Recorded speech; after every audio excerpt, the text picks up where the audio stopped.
वासुदेवाय ओम नमो भगवते वासुदेवाय ओम नमो भगवते वासुदेवाय नारायणं नमस्कृत्य नरं चैव नरोत्तमं देवीं सरस्वतीं व्यासं ततो जयमुदीरयेत् नष्टप्रायेषु भद्रेषु नित्यं भागवत सेवया भगवती उत्तमश्लोके भक्तिर्भवति नैष्टिकी ॐ अज्ञानतिमिरान्धस्य ज्ञानाञ्जनशलाकया चक्षुरुन्मिलितं येन तस्मै श्रीगुरवे नमः नमो विष्णुपादाय कृष्णप्रेष्ठाय भूतले श्रीमते भक्तिवेदान्तस्वामिनिति नामिने नमस्ते सारस्वते देवे गौरवाणी प्रचारिणे निर्विशेषशून्यवादी पाश्चात्यदेशतारिणे जय श्री कृष्ण चैतन्य प्रभु नित्यानंद श्री अद्वैत गदाधर शिवासादि गौरभक्तवृंद हरे Krishna Krishna Krishna Hare Hare Hare Ram Ram Ram Hare Hare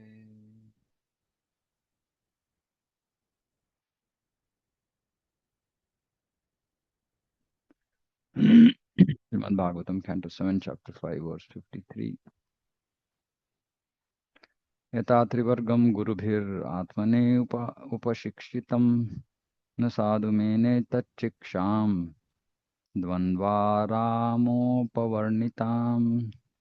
The teachers Shanda and Amarka instructed Prahlad Maharaj in the three kinds of material advancement called Dharma, Artha, Kama. Prahlad, however, being situated above such instructions, did not like them, for such instructions are based on the duality of worldly affairs. Dharma, Artha, Kama are based on duality of worldly affairs because they're all connected with the body, which involve one in a materialistic way of life marked by birth, death, old age, and disease. So engaging in Dharma, Artha, Kama are based on duality of worldly affairs, which involve one in a materialistic way of life. That's why Bhagavatam says, Dharma projita kaitavatra paramo nirmatsaranam satam. Kicks out this cheating religion, which is Dharma, Artha, Kama. It's cheating religion because it's based on worldly affairs.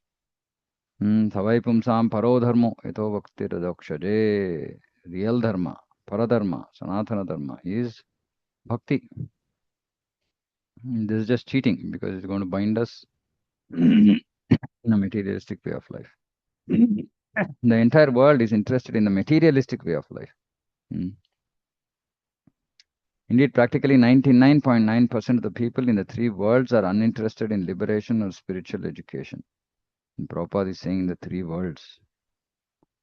Only the devotees of the Lord, headed by such great personalities as Prahlada and Narada Muni, are interested in the real education of spiritual life. One cannot understand the principles of religion while staying on the material platform. So we cannot understand it if we stay on the material platform.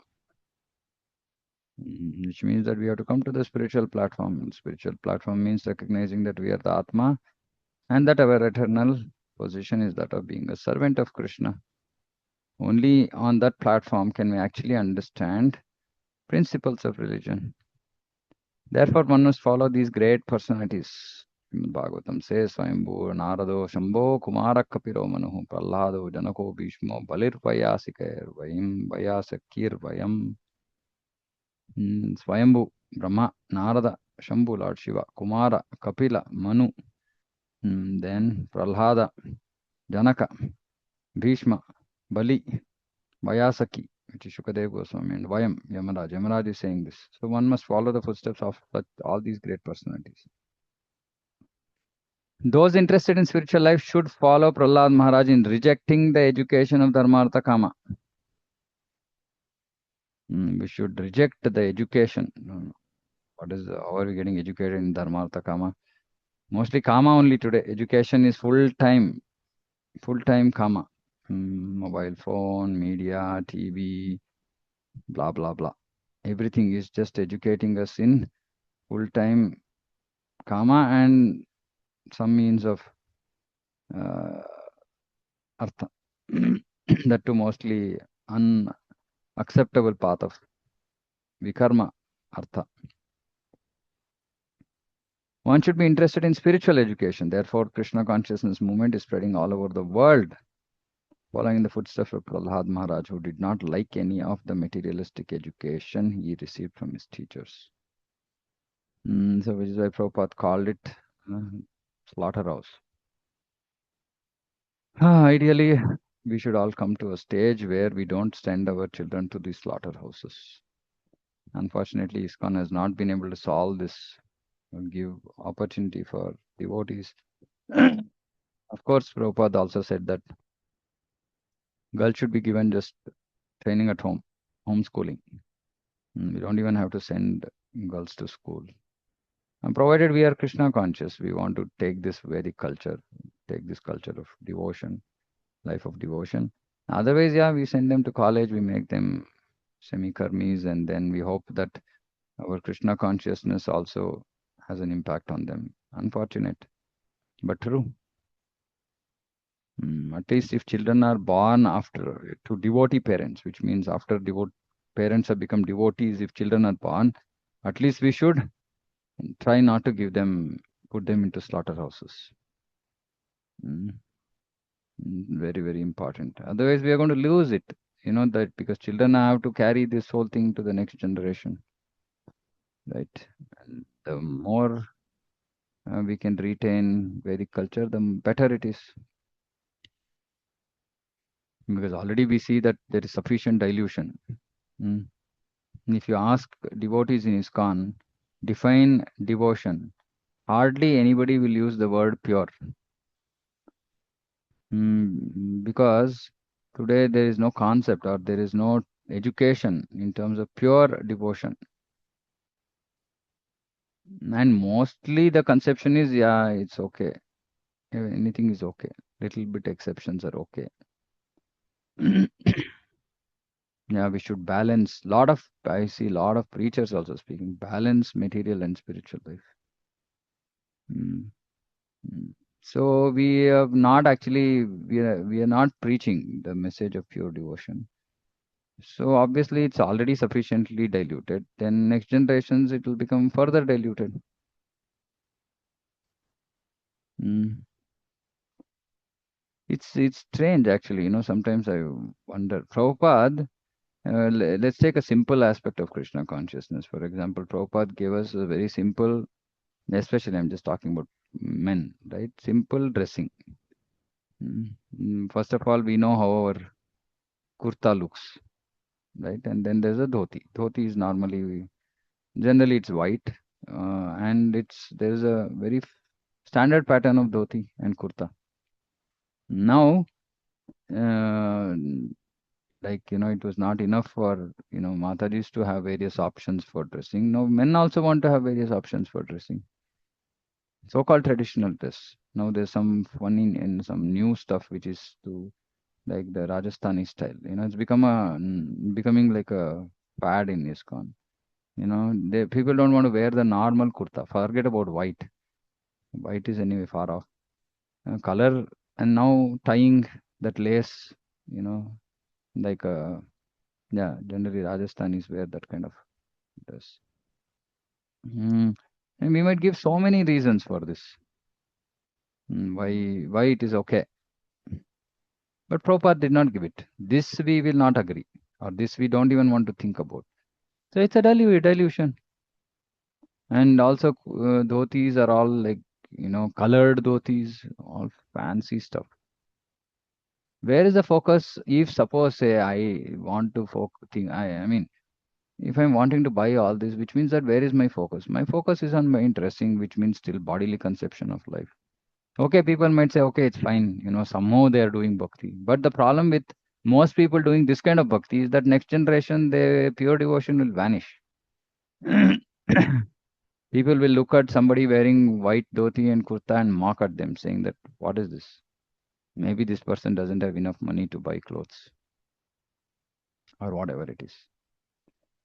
So anyway, so the whole point is that we have to somehow protect. Let's not give material education to children as much as possible. Let's give them the traditional, mm, you know, path that Prabhupada gave us, which is the path of pure devotion. Pure devotion is not just internal state. It is multifaceted, right? It has all aspects, and aspects of culture also are built into this pure devotion, which unfortunately today we don't. We think that pure devotion means, yeah, just anyabhilashita, which is correct. But now, how will you not have a other abhilasha? If you're wanting to wear colorful clothes and this, you will obviously have abhilasha, right? And then the justification is, oh, I'm doing it for the pleasure of Krishna. So all kind of funny stuff we do. So let's not, put them in slaughterhouses. Let's educate them, give them the culture that is required. So we're also trying to launch one program, which is Path to Happiness, Real Happiness, by reviving Sanatana Dharma. So it's important that, and what is Sanatana Dharma? Just bringing them to bhakti with some basic culture, basic culture. Mm. Ekadashi, then, why simple today we have to talk about things like why should people cook at home, right? It's a big becoming a big issue. People eat outside, and just that it's not just affecting their health, but also their consciousness and the direction of the society. So many things, right? And which is why Prabhupada said. Now, by the way, so I was reading something for those who feel that why should we be so worried about culture and so one thing is that I was reading saying that compassion to fallen souls is the beginning of the Vipralamba Bhava. It's a very, very deep statement. Uh, anyway, the point being that we should develop this compassion towards other jivas who are far from Krishna, right? And we should put our effort to bring them closer to Krishna. And we have to do it in a way which is in line with our acharyas. Not some, new gen kind of, approaches, which eventually dilute, which actually brings them, but keeps them still far from Krishna. Because Krishna is not attracted by all this jing bang that we are doing. He wants pure devotion. He wants devotees to come with pure heart to just love him and serve him, without bothering about themselves, their appearance, their this, that, and all that. So we have to develop that compassion and somehow help devotees on this path. We might be considered as uh, outliers, uh, in what is called as uh, graphs or statistics. In this subject called statistics, there's something called as outliers. Outliers means that everybody is in does a particular way. Then there are some which do very differently. So it could be good outliers, bad outliers, right? So pure devotion is becoming like an outlier, meaning it's just very rare. So which is what Prabhupada is giving, right? In his pages, I asked this question before also. As Prabhupada talked about Mishra Bhakti anywhere, as Prabhupada talked about sense gratification, he's saying give up sense gratification. And then justifying sense gratification is really foolish. Yadacharya paravritto grahamedhiya karmasu vayasyairbalakaistatra sopahuta kritakshanaihi. When the teachers went home to attend to their household affairs, the students of the same age as Prahlada would call him to take the opportunity of leisure hours for play. In tiffin hours, Prabhupada's tiffin hours, the hours when the teachers were absent from the classroom, students called Prahlada, wanting to play with him. As will be seen from the following verses, however, Prahlada was not very much interested in playing. Nowadays, we are not just interested in playing, we are interested in seeing others playing also. Waste hours together. I mean, seeing others play. I wasted a lot of my time before Krishna consciousness in doing this, seeing others play. All kinds of sports I used to watch, wasting precious time. Instead, he wanted to utilize every moment for advancing in Krishna consciousness. This is called avyartha kalatvam. This is the one of the indications of bhava. Avyartha kalatvam. Not wasting even one moment. Therefore, as indicated in the verse by the word kritakshanaihi, at the opportune moment when it was possible to preach about Krishna consciousness, use the time as follows. अतत्तांस्लक्ष्णया वाचा प्रत्याहूय महाबुधः उवाच विद्वांस्तन्निष्ठां कृपया प्रहसन् इव. Prahlada, who was truly the supreme learned person, then addressed his class friends in a very sweet language. This sweet language is also one of the characteristics of Krishna. Krishna is very, very soft spoken, speaks in a very sweet language, which actually attracts everybody. Even if he's, even if he talks to his enemies, he will speak in a sweet language. Smiling, he began to teach them about the uselessness of the materialistic way of life. So anybody who is badly stuck in materialistic way of life, these teachings are, absolutely powerful. Already, whatever Prahlad has been speaking, we can see that very powerful, pure devotional preaching. Pure devotional preaching means it's intense, strong. You don't be like, it's okay, do whatever you want. Is that what Prahlad is telling? Now he's going to go further, right? He's preaching to his classmates who are all children. But why was he instructing? Being very kind to them. This is the compassion I was talking about. And compassion is required for us to achieve bhava and prema. We should understand this. Only by the mercy of Sri Chaitanya Mahaprabhu can we make Kshipra Pragati, fast progress. Otherwise, without Chaitanya Mahaprabhu's mercy, Krishna doesn't very easily give mercy. Krishna holds back. Krishna is very, very calculative. Weighs in, how much have we done? Have we surrendered? But like that, it might take us lifetimes, which can happen very, very easily by the mercy of Sri Chaitanya Mahaprabhu. And Chaitanya Mahaprabhu's mood was Mahavadanyaya, magnanimous, giving Krishna Prema Pradayate to everybody, not considering their qualification.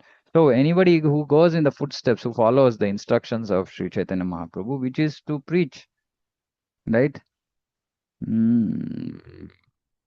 Just to go door to door, right? Which is what he instructed Nityananda Prabhu and Haridas Thakur to do. Go door to door. Now we are going to start this process.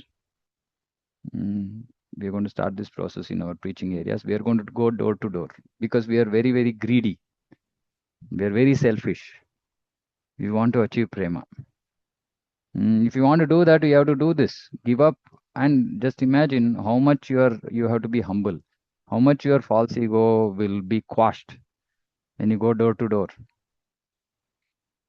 Many of you might have seen that Yukta Vairagya Studios, that presentation on Sri Nityananda Prabhu. How people were just closing doors on Nityananda Prabhu and Haridas Thakur. They used to kneel on their, they used to kneel and pray, saying that please take the name of Krishna, please worship Krishna, please hear about Krishna. And people are banging their doors on their faces. Right? So how much humility we need to have to be able to go door to door. So those who can do this, those who persevere to do this service, they will get huge mercy. They will get huge mercy. It's not about whether we are successful, whether we achieved something or not. Just that willingness, saying that okay, I will go door to door, is an act of selflessness, is an act of surrender. Which is why I'm so, always very, very excited, thrilled with our devotees' surrender. They're all doing things which is going to bring them to prema very, very soon. Mostly devotees connected to our preaching centers, they are doing this. They're going to do this now more. So what is the result? Chaitanya Mahaprabhu's mercy, because that is compassion. That is compassion, going them, giving them Krishna consciousness, engaging them in the service of the Lord is compassion. We are all doing our devotion. Let's sit at home. That's selfishness. That's not going to give us Krishna prema. If somebody thinks that no, no, no, I'm going to just sit at home and do my sadhana, read, good. We make slow progress. Prachar and sadhana both have to happen. That is when we get mercy. And I've been saying this, that the indication that we are making progress is when we become more humble. That is an indication that we are making progress. And if somebody has some very fat, where full of pride, ahankar, then just go door to door. Fastest way to kill that pride. Prahlad Maharaj smiling is very significant. Where is he smiling? Smiling. Oh, okay.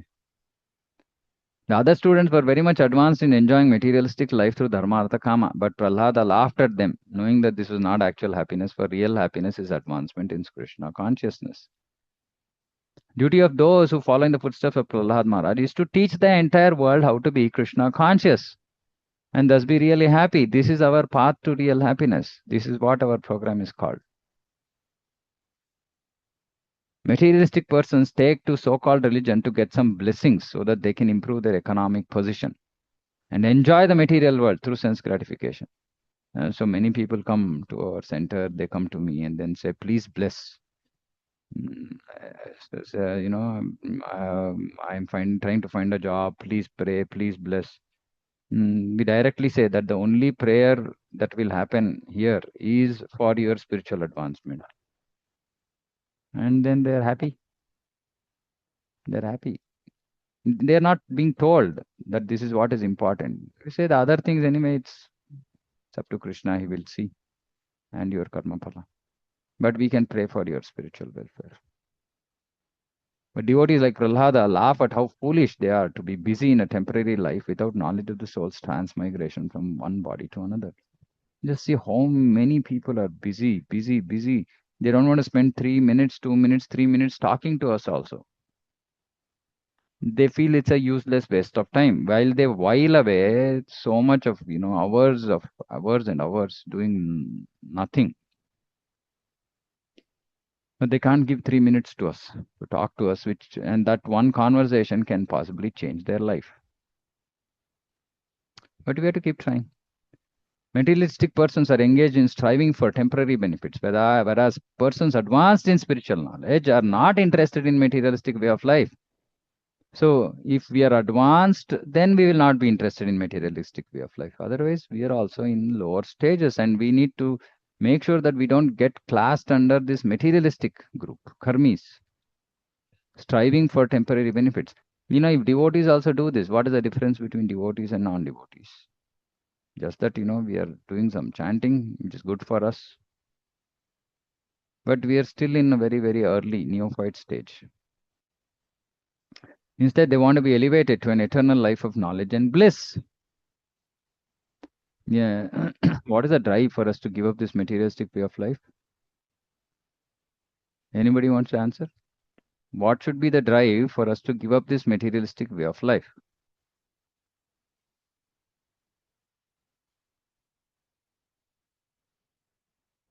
Harish, because this is asat, Okay, so and okay, asat it's is fine. like is not going to Okay, be permanent. okay, okay. Anything else? Hare Krishna, Prabhu. Hmm. Love towards Krishna. Yes. Love of Krishna is not going to come. You're not going to be able to go to Krishna. You're not going to be able to, experience this life of bliss. Because this we think is the life of bliss, but it's not. It's cheating. It's illusion.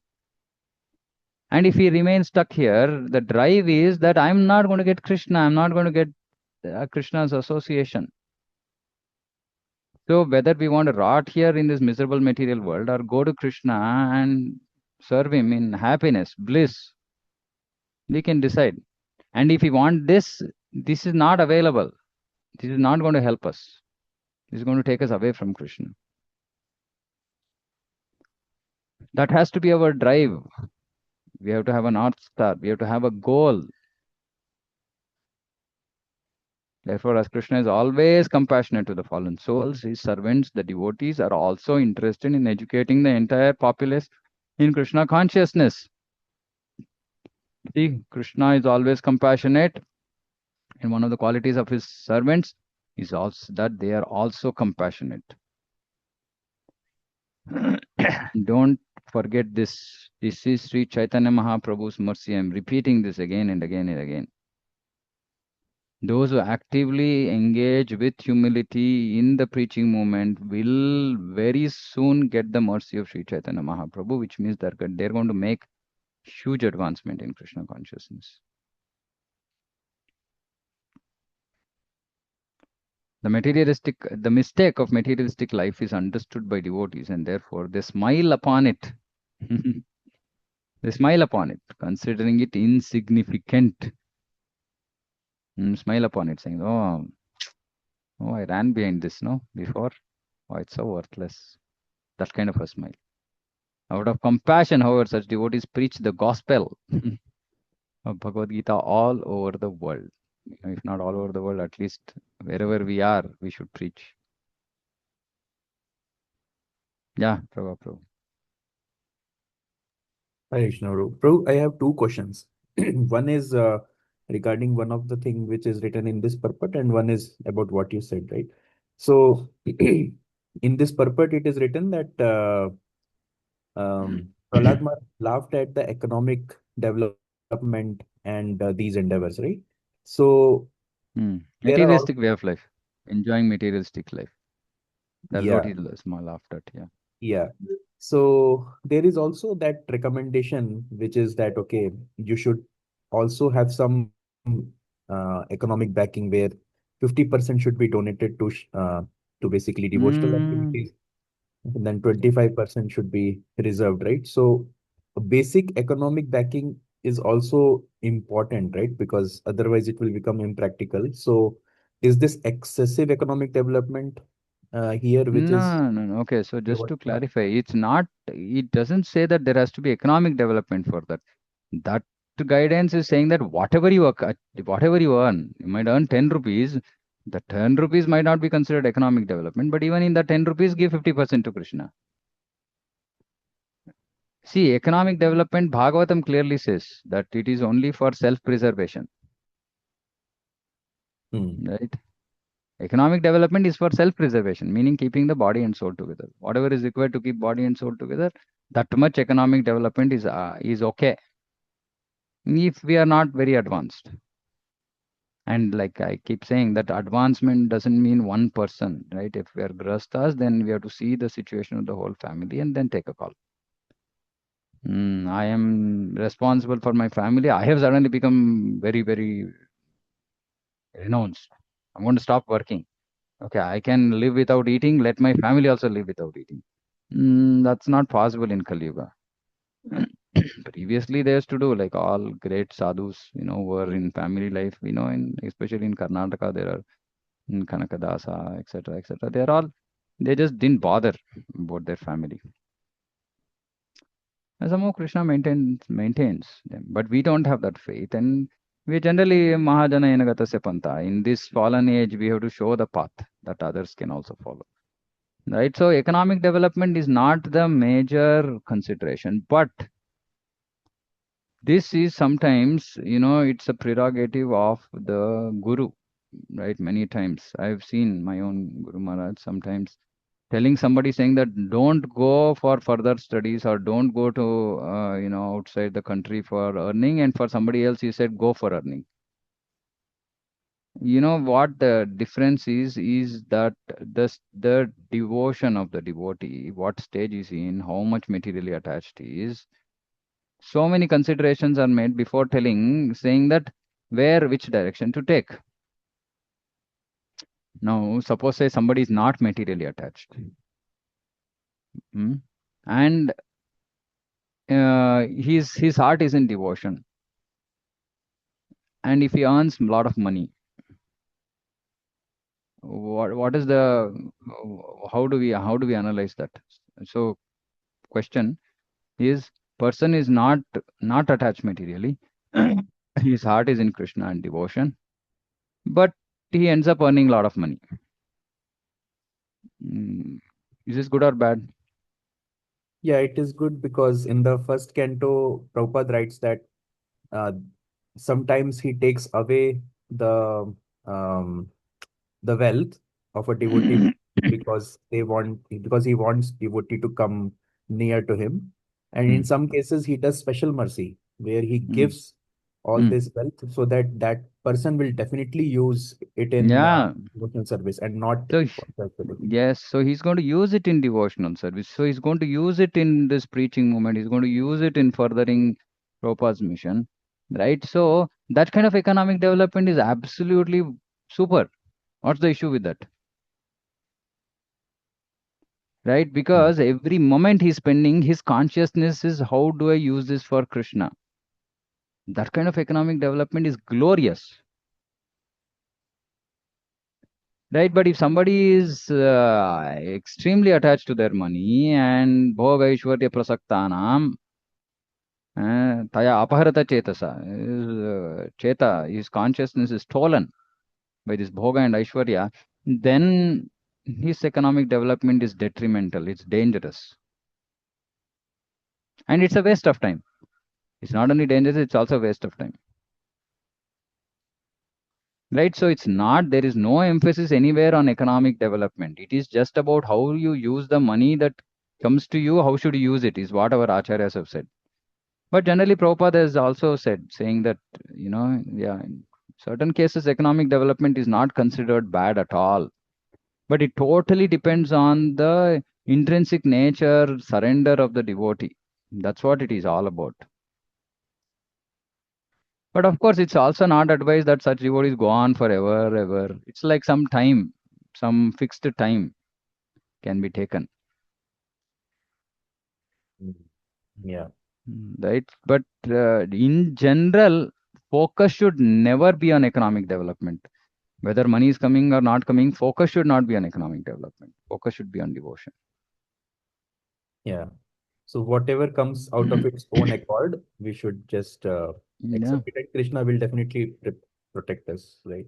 yeah. And own accord is even if it is more, but of course, see, then we also have to be careful saying that in the process of earning, okay, maybe you're in a job which is giving you a lot of money, but then if it's such that it's actually kind of killing your consciousness, then you have to be careful. Yeah. I had a good really, I mean, amazing experience in my in my earning, when I was earning. Is that I was happy to use my money for Krishna, and I used to do that very very very often, and at the same time was not attached to growth and position and power and all this. So it was good because then Krishna gave me money, uh, which enabled me to actually quit my job, right? So if we are in the right mindset, then Krishna can actually do magic in our life, and we will then set ideal standards for other grihasthas, saying that, see, we can exit grihastha life, we can exit this earning business, it's not required. That's one of actually my personal agenda, that I want to help make sure that our devotees don't go on working forever. They come out as early as possible. What is the fastest way to come out? Of course, for that, first is to build the foundation. The foundation is of pure devotion. The foundation is of surrender. The foundation is of no sense gratification. That is a foundation. Now, once that foundation is laid, and that foundation, again, like I'm saying, it should be a family foundation for grihasthas, which means that primarily husband and wife both should be on the same platform. Okay, yes, this is what we want to live for. Then there are ways. Then there are ways. And again, it depends on each and every individual. Like I said, it's not going to be Same prescription for everybody. Yeah, Vamshi Prabhu. Hare Krishna, Prabhu. Hmm. Can I add something on Yeah. what Prabhu was asking, telling about the economic development, Prabhu? Mm-hmm. Uh, Actually, yesterday I was listening to one lecture, Prabhu.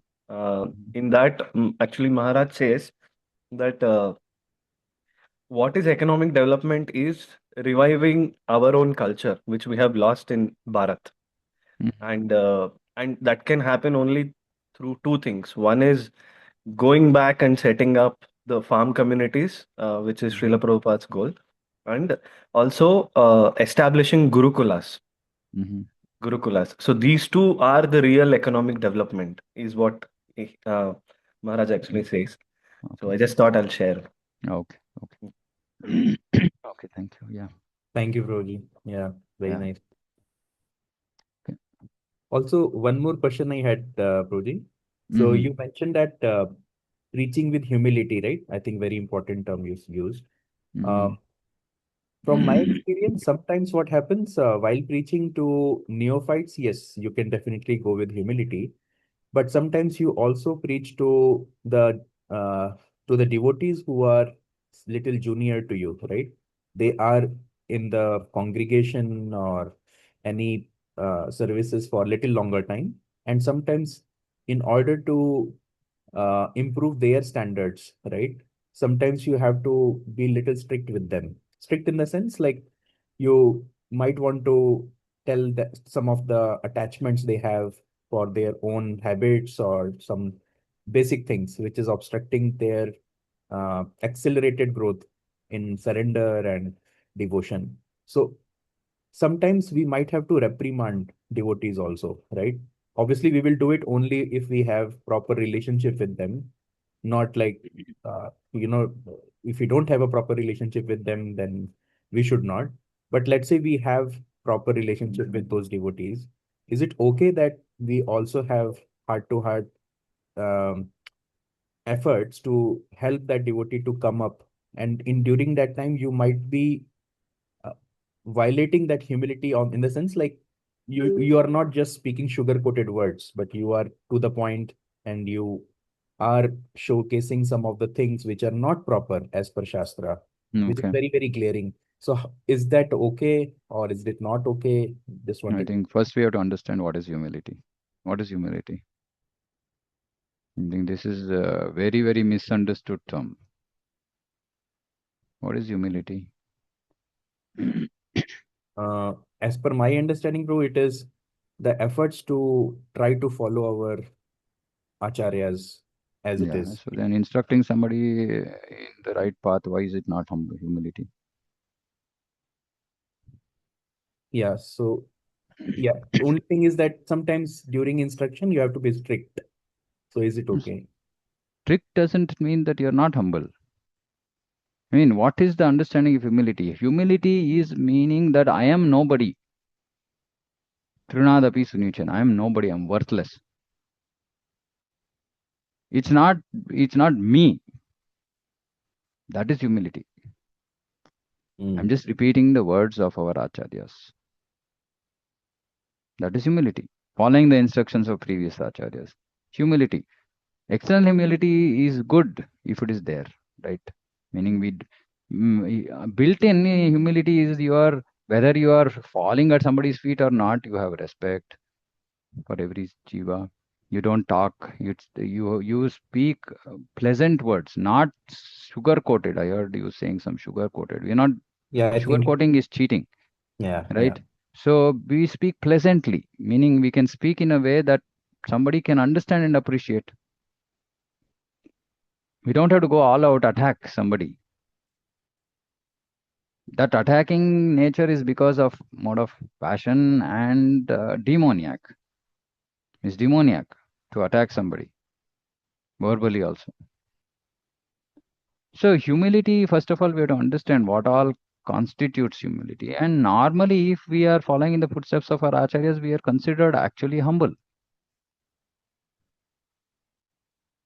which is why it sometimes is very very difficult to understand humility. Sometimes we think, okay, somebody is doing some nonsense.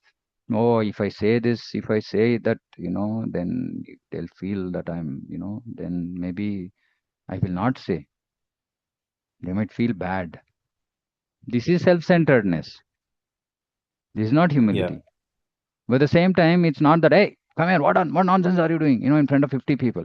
That's demoniac. Yeah. Humility means, okay, this person is going on the wrong direction, in the wrong direction. Okay, how can I help? Okay, if I have authority, then okay, how can I talk to this person? In what way can I make that person realize? If I don't have authority, who is the person who can help this person? How can I make sure that he'll be brought onto the right path? That is humility. Yeah. So, which is why, see, we should not get stuck with the material definitions of these words, which is why many times, it's better we go to the Sanskrit word, right? Because this English word, somehow we have like mixed and like mostly wrong understanding of these words, right? So Prabhupada clearly he defines all this in Bhagavad Gita only. Prabhupada, so please read Prabhupada's purports, where he's describing various qualities, like 13 chapter, 16 chapter is where describing various qualities. And he describes, he says, humility means willingness to follow instructions of Guru and Acharya is humility. Why? Yeah. Because we are not, we're not self-centered, or we don't think we are superior, right? If somebody superior thinks he is superior, then he'll say, okay, no, why should I follow somebody else's instructions? I am great. I will follow whatever I want. And another person who says, no, no, no, I'm going to follow whatever gurus and acharyas say, humble. Yeah. Yeah, I think I used that word sugarcoating. I think I meant pleasant. That was the intention. Just one related question to this, Proji. So sometimes when you explain it in a Suhrada way, right, that which is really good for that devotee, sometimes devotees, as we also have sometimes that tendency to stick to those things and be defensive that, oh, I'm doing this because of so and so reason, and they give big excuses, right? Is it okay if we can be little strict in the sense that we can say that Prabhuji, you are not understanding this, or Mataji, you're not understanding this, and this will not make Prabhupada happy, this will not make your guru happy, and then try to be giving that sense of urgency that it, although that devotee is an illusion, that they think that it is okay, but it is not okay. And sometimes giving them a tough stand to to just contemplate more, because what happens is, if we speak in a pleasant way, sometimes people don't take the aspect very seriously. They think it is a good to have thing, but while it is a must to have thing. So is it okay if we try to just make the devotee understand that you really need to contemplate on this, because this is really obstructing us to basically do more preaching, or let's say, doing this? Okay, yeah, got it. So, see, the point is that it totally depends on what your position is, right? Now, suppose, say, assume somebody has considered you as their Shiksha Guru, then he is bound to accept whatever you're saying. Now, if somebody has not considered you as their Shiksha Guru, why are you correcting them?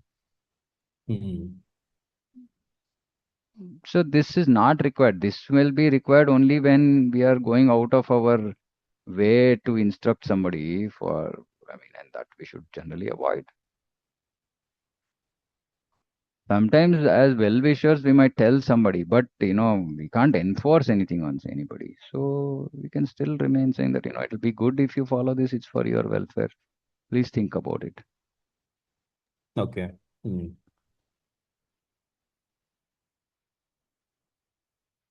Okay. Yes, Okay, Rajat. Yeah. just finish this last verse. So, this chapter will get over. My dear King Yudhishthir, all the children were very much affectionate and respectful to Prahlad, and because of their tender age, they were not so polluted by the instructions and actions of their teachers, who were attached to condemned duality and bodily condemned. This being attached to duality and bodily comfort is condemned. Thus the boys surrounded Prahlada, giving up their playthings and sat down to hear him. This was his charm. This was the charm of Prahlad. Their hearts and eyes being fixed upon him, see. And they looked at him with great earnestness. That is the personality of a devotee. Mm. Prahlad, although born in a demon family, was an exalted devotee and he desired their welfare. Thus he began instructing them about the futility of materialistic life. So the next chapter, heavy chapter.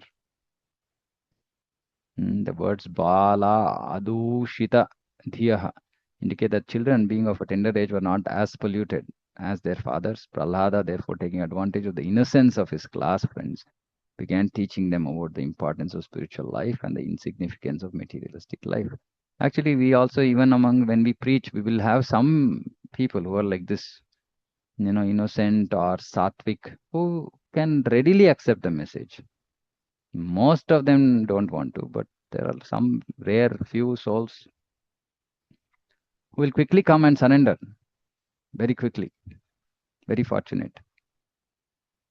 Although the teacher Shanda and Amarka were instructing all the boys in the materialistic life of religion, economic development, and sense gratification, the boys were not much polluted. Therefore, with great attention, they wanted to hear from Prahlada about Krishna consciousness. That's why Prahlad Maharaj says, Kaumara Macharet Pragno. Because if we give some more time, then the pollution happens. We get polluted. In our Krishna consciousness movement, the Gurukula plays an extremely important part in our activities because right from childhood, the boys at the Gurukula, again, boys at the Gurukula are instructed about Krishna consciousness. Thus, they become steady within the course of their hearts. There's very little possibility that they'll be conquered by the modes of nature when they are older. So they become steady by Gurukula training. So, yeah, the important devotees also have to be qualified so that they can run gurukuls, help people, help children become Krishna conscious. Okay, so I'll stop here. If there are any questions, comments?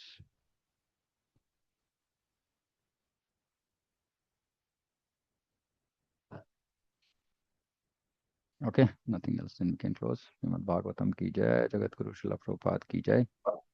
Vancha kalpatarubhyascha kripa sindhubhyo vacha patitanam bhavanebhyo vaishnavebhyo namo namaha Ananta Koti Vaishnava ki jai, Samaveta Gaura Bhakta ki jai. Hare Krishna. Hare Krishna Prabhu. Hare